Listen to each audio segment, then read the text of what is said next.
भारत से आता हूँ जिसके होठों पे गंगा और हाथों में तिरंगा है। वो भारत जो कभी सत्यम शिवम सुंदरम, कभी वंदे मातरम और कभी पंजाब सिंध गुजरात मराठा द्राविड़ उत्कल बंग है।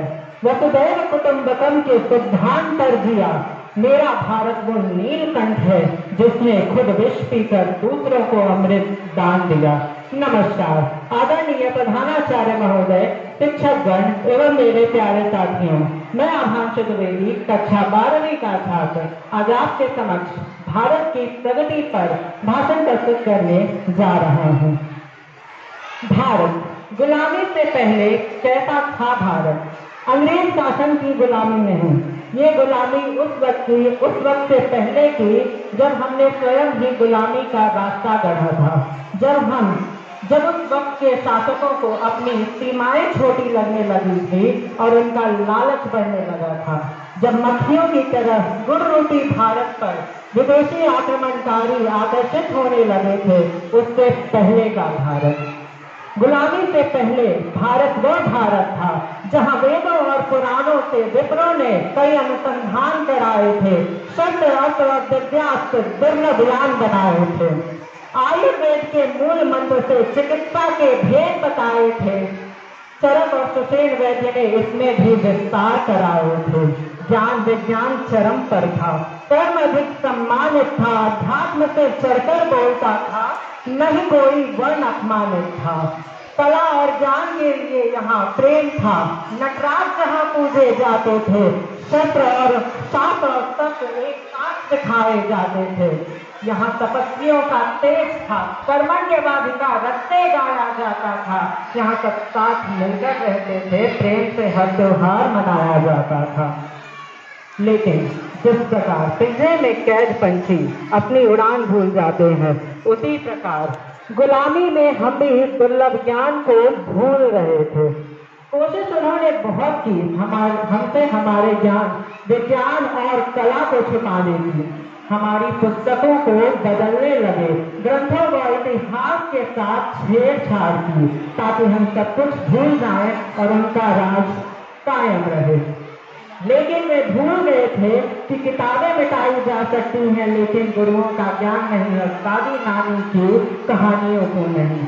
उनकी कैद में भी वो कहानियां सुनाती रही, महाराणा प्रताप व झांसी की रानी की बहादुरी बताती रही, बताया रगों में खौलता खून किसे कहते हैं, सम्मान के लिए की गई लड़ाई को महाभारत कहते हैं। इसीलिए अंग्रेजों की हर कोशिश नाकाम हुई थी। वे भूल गए थे कि हम वो हैं जो तीरों पर लेते हैं, महाभारत लड़े थे जो हम उन वीरों के देते हैं। रामचंद्र के राज में अराजकता कब तक रहती? कृष्ण की चालाकी के आगे किसकी चालाकी चलती? जहाँ चाणक्य जैसा गुरु और अशोक जैसा शिष्य हो, जहाँ लोगों की रगों में महाराणा प्रताप के खून का अंश हो, तब तक उन्हें गुलाम बनाकर रखा जा सकता था, तब तक हमारी ताकत को रोका जा सकता था। भूल हुई थी हमसे, हमने स्वीकार कर लिया, हिम्मत ताकत और जोश से देश को वापस अपने नाम कर लिया। हमारा ज्ञान संपूर्ण विश्व में सबसे प्राचीन एवं प्रमाणित था। हमारे यहाँ का हर ग्रंथ ज्ञान का सागर है, चाहे रामायण महाभारत गीता हो या फिर आर्यभट्ट या चरक संहिता हो, हर ग्रंथ विश्व को सीख सिखाता है।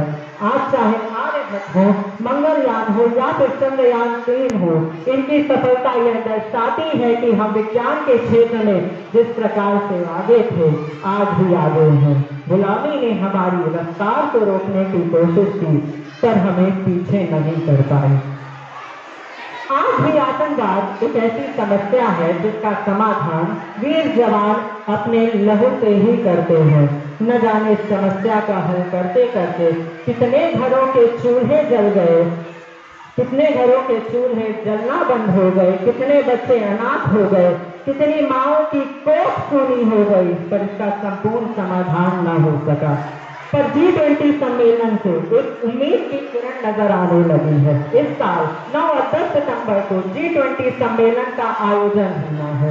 ऊर्जा संकट और आतंकवाद को रोकने के लिए इसमें एक बड़ा एजेंडा होगा। ब्रांड इंडिया की छवि को मजबूत बनाने के लिए मौका मिलेगा। भारत के पर्यटन स्थलों की लोकप्रियता बढ़ेगी, जिसका सीधा असर देश की अर्थव्यवस्था पर पड़ेगा। भारत की वसुधैव कुटुंबकम और भारत की विविधता में एकता जैसे मानवीय संवेदनाओं से जुड़े गुण विश्व को प्रभावित करेंगे। इस प्रकार से भारत विज्ञान के क्षेत्र में आगे बढ़ता है। ऐसे ही हम डिजिटलाइजेशन के क्षेत्र में भी आगे बढ़ रहे हैं। मजबूरी हर के माफ नहीं होंगे। रणविजय के बाद भी रण के वक्त नहीं अब छोड़ेंगे। कलिंग फतेह के बाद अशोक अंत नहीं अब छोड़ेंगे। 57 के जीत की डोली झांसी रोकी जाएगी। अब की बार भगत सिंह की फांसी रोकी जाएगी। हिंदू मुस्लिम सिख ईसाई के शेष नहीं कटने देंगे। कसम तिरंगे की हमको, फिर ये देश नहीं बटने देंगे, फिर ये देश नहीं बटने देंगे।